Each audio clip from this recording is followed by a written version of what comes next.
Our next guest is a known speaker, business owner, author of several books, courses, and devotionals. But most importantly, she is a woman of God. Now, she's on a mission as she believes that we should take the gospel to the clubs and reach those who are searching. Now, joining us this morning is pastor and founder of Generosity People and Imagine More Academy.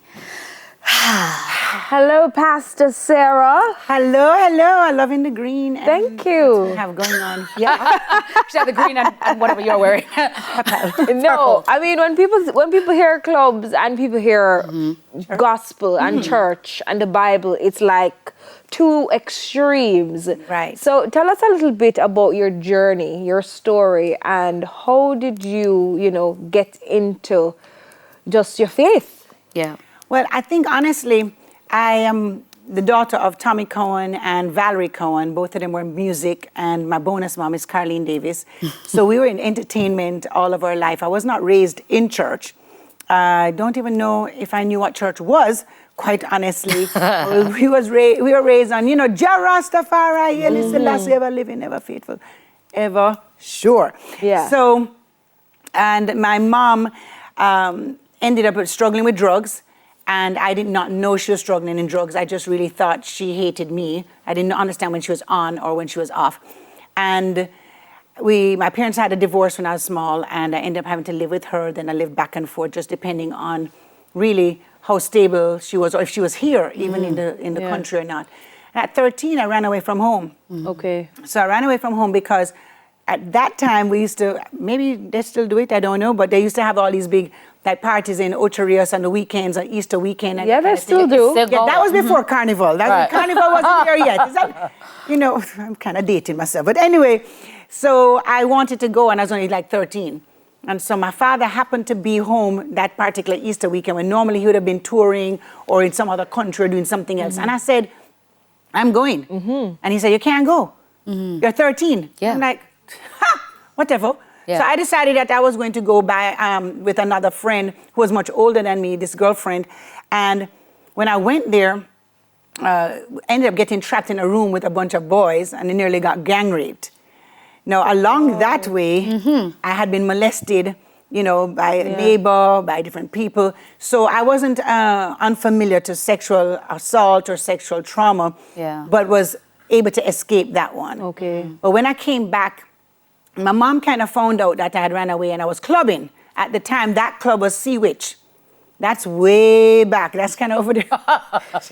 We're like, she's like, hallelujah. She's like, child. Yes, that's Sea Witch. So any of my Sea Witches out there, this is real testimony. So anyway, we're out there, and my mom found me, and I went to live with her. When I was living with her, she just was like, keep your grades up and don't get pregnant. Well, I wasn't really doing nothing really there. I was smoking, I was clubbing, and that kind of thing. But then a girl across the street in the same area named Tamara Chung, she kept inviting me to church on the Rock. Okay. And so she was like, you need to come to church. And I was like, I don't do church. Look at those Christians, they're boring. One, they're boring. Two, if God don't even like Christians. This was my limited view, because I was thinking, Adam and Eve, he kicked them out the garden. Yeah. So clearly he don't like his own people. Yeah. For the people that I saw, they just look boring. I mean, I liked excitement. I was in entertainment. No, but that's fine. I was like, what? Why you can't do your hair though? Like, why? What's wrong with pants? It was frustrating. I'd never been in church, so to me, I did not want that God. Okay, so let's fast forward now to from that stage to you actually getting in church. I did right then. And there. No, I went with the girl, and so she dared me to go to church. She dared you. Right, and my little pride was like, I'm going to go and nothing's going to happen to me. Yeah. And I went to church on the Rockets on Clifton Close, and they preached John 3:16. Pastor Andrew Keene preached it, and I don't know what happened because I don't remember leaving the back row and getting to the front. But I was at the front and I said the prayer. And something actually had happened in my life that I couldn't really explain. And so since then, I just really started doing it. But I am very sensitive to people who were like me. They weren't raised in church. They don't know what hallelujah, bless the Lord, Holy Ghost. They don't know what that means. Speaking of that, Sarah, you say you want to take the gospels to the clubs, which I believe in, I'm a fan of.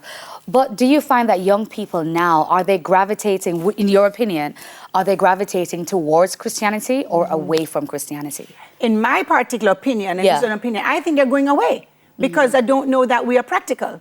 And I don't know that we are as realistic as we need to be. Okay. I think we're very spiritual and we have an answer, I believe, to the world's problems because you have God of all creation that you can confide in. But with mental health, with depression, with sexual identities, with all these things, there's no space and forum to discuss this, to feel welcome, to be accepted. And that's what got me, was the unconditional love of God. I'm a Rastafarian kid. You know, my parents smoke weed, you know. I mean, and here it is, I'm coming to church and I felt that rejection, like, what we're doing with this music, kid? But the God that was there accepted me unconditionally. So Sarah, you're taking the gospel to the club now. Yes. And of course you'll be doing some ministry there as well. Yes. So tell us all about Club Mecca, what's happening there, what time, when it is, because it look like it got some people who want to come. Yes. So I am part of the teaching staff or teaching crew at Zeal Church. And we meet at Mecca on Sundays at 6 o'clock p.m. and it's at Marketplace. And those of you who drop it like it's hot, this time you can drop it like it's not. But you can come out there. You can definitely come out. I will be there this Sunday on the 15th with my bonus mom, Carlene Davis. And we're trying to hold Kevin Dowell hostage to get him to come. He said he's coming. He said Downswell. He said he's coming. So we're going to have a good time, but there are different pastoral teachers, Pastor Corey Cassell, different people from all over. But we have one heart and one mission, and that is to introduce people to the love of God. We're teaching on Babylon, and it's how to thrive in adversity. Next month, we're going to be teaching on church hurt. So it's just once a month? No, it's every week. No, we used to meet once a month, but now we're actually meeting every single week. So Sundays at 6. For persons who want to find out more information, how can they find you? All right, if you want to find out more, you can follow Zeal Jamaica on Instagram, Zeal Jamaica on Instagram, or you can find me at I am Sara Cowan. I am the one with the blue check, and yes, I paid for it. Yes, I paid for it. So I am Sara, no HCO. Sarah, they know what you're saying, though. That's funny. Yeah, you can find me on Facebook at Pastor Sara Connor with the ER. Sarah, I have to ask you, when you go to Club Mecca, in addition to the ministry and the teaching and all, something there, right? Will there be the vibes and the energy, and will there be praise and worship and just good energy that persons can relate to? Yes, we're going to be very practical, very sincere, very energetic, and we're not no long church. We're done by hour 15. Pew! That's it. Okay. Yes. Well, Sarah, we love you. We're Club Mecca. Thank you so much. That's Sunday, 6 o'clock. Tomorrow, Yes, tomorrow, 6 p.m. They're taking the church to the club. And, of course, the ministry there as well. Sarah, thank you so much. Thank you. Thank you so much. Sara Cowan, pastor and founder of Generosity People and Imagine More Academy. We'll soon come back. Don't go anywhere.